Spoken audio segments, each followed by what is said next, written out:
start with Jen Halen, Todd Graffinini. Coach, congratulations. What a win. Not just a dominating win tonight, but you followed up a dominating win from Friday, 2 in a row now. What do you credit that to? Do you feel like your team has turned a corner somehow? Again, I've said it several times. We had a 4-game winning streak earlier in the year. There's no corners. I mean, it's just a long, straight road. It's a marathon. It's a grind. As soon as you think you've turned a corner and we've got it now, then you'll go back and play a Minnesota game. I mean, no, it's what you bring every single night. And I think the first 3 games here after the break have shown one thing.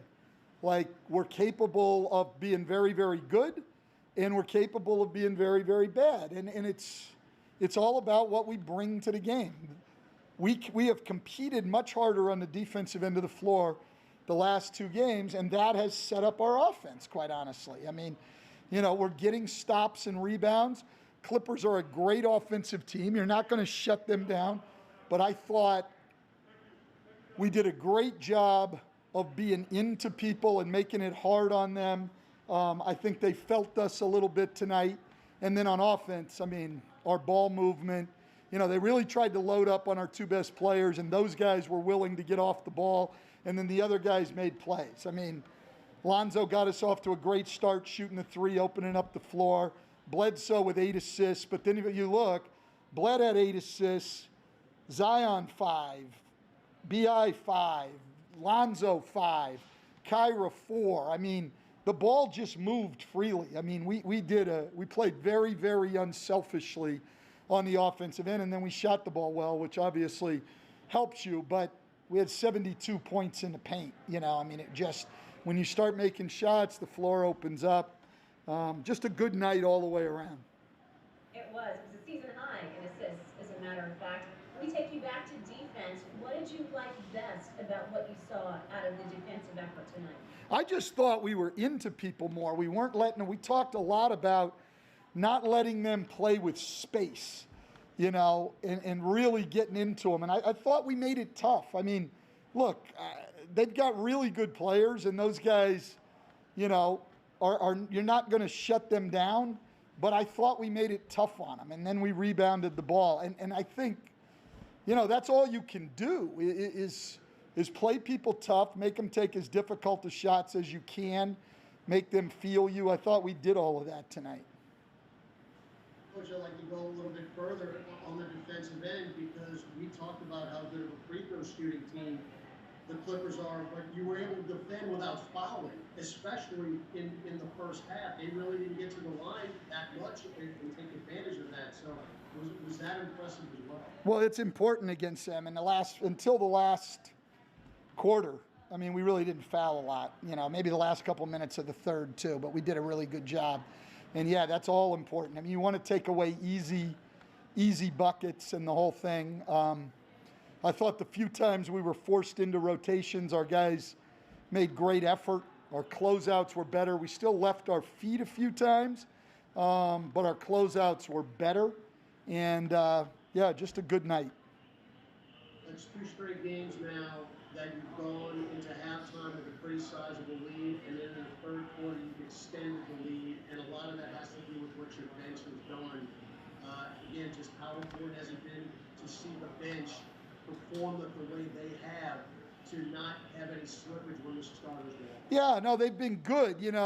Our starters have built the leads. First and third quarters, our starters jumped on people. But then, those guys in the bench are holding their own. And so that's really, really important. I mean, at one point, I was looking at a timeout, and I'm like, holy cow. I mean, this is a bunch of young dudes, and they're playing really, really well. I like the energy. I thought our guys competed really hard, and that's really what it's all about for us, the defensive end of the court, competing, and then just playing together offensively. Stan, Christian Clark here. One of the issues for Jackson since he came to the league has been contesting without fouling. One foul tonight, 24 minutes, seemed like he was able to pull the 2 shots. What did you see from him on the defensive end? He's getting better. I mean, his activity is great, and, the fouls sort of go up and down with him. There's had nights where he's had fouls, but tonight he did a good job and didn't. I think they're playing going in, right, was they were going to run pick and rolls with Z's man. I thought Z did a good job. I thought our guards did a good job getting over the picks. I thought BI took the challenge on Kawhi. The last time we played with guys out, Josh started on him. Brandon didn't have to guard him. That's a tough matchup for anybody. And I thought Brandon took the challenge there. And look, I've been talking to those two guys. They are great offensive players who have bright futures. But if they want to go from great players putting up big numbers to winning players and guys who can lead a team to wins, then they got to play both ends of the floor. The best teams in the league have LeBron James and Anthony Davis who play both ends, and these two guys, Kawhi and Paul George, play both ends, even Boston's young guys. And that's what our guys have to strive for. And tonight, they put forth a lot better defensive effort, both of them. And if those guys are willing to put it in and defend like that, then we've got a chance to be a very good team.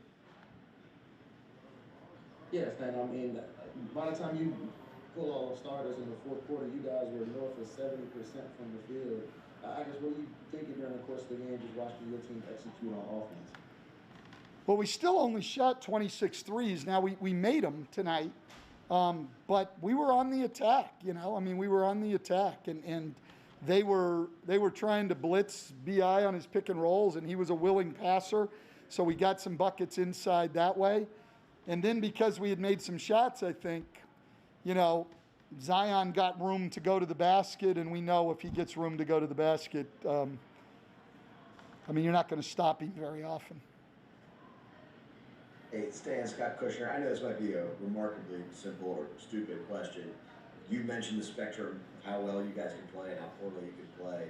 Having watched it now in the same week, is there anything that you have done differently or anything that you've seen differently as far as entering a game that would make you believe as to which side you're going to get and how to coax that more often? Or is that just something that is almost impossible to kind of figure out until you're watching it, Yeah, no, I really don't know, Scott, because even in the Minnesota game, I said it after the game, we started well, Yeah. So, no, I can't tell. I'm not sure any coach can. Sometimes you have an inkling, but it's all about what we bring, and you could tell early on tonight and early on in the Cleveland game that at least at the start, we were ready to compete at the defensive end of the floor. That, just our disposition was great. Now, the question for us has always been, how are we going to sustain? And we've done a better job the last two games of sustaining over the course of the game. Yeah, you mentioned the way Jackson is playing on both ends of the floor right now. Just what do you think about the way he responded to losing his spot in the rotation to build it for that short stretch and getting back and playing the way he has these past few games?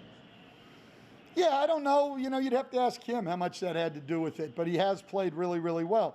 And again, just like with our team, it's natural after not playing to be fired up when you get your chance and go out and play. To become really good as an individual or as a team, you have to do it night after night after night after night after night.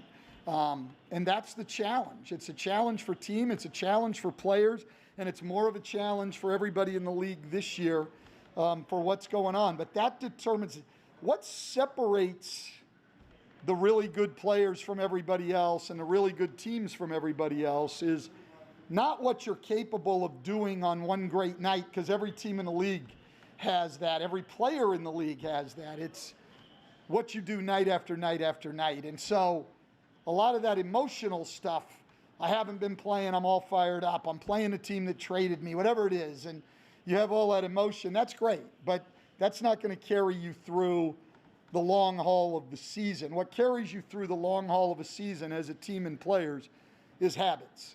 You build the habits of this is how we play every single night, this is how I defend, this is how I approach the game, this is how I play unselfishly. You build those habits, and then you have a chance to be consistent. And we've still got a long way to go to be there to where it's every night, or at least 9 out of 10 nights, that's the way we approach the game, individually and as a team. And that's what we're talking about, and that's hopefully what we're working toward. Thanks, Coach. We're all set. All right.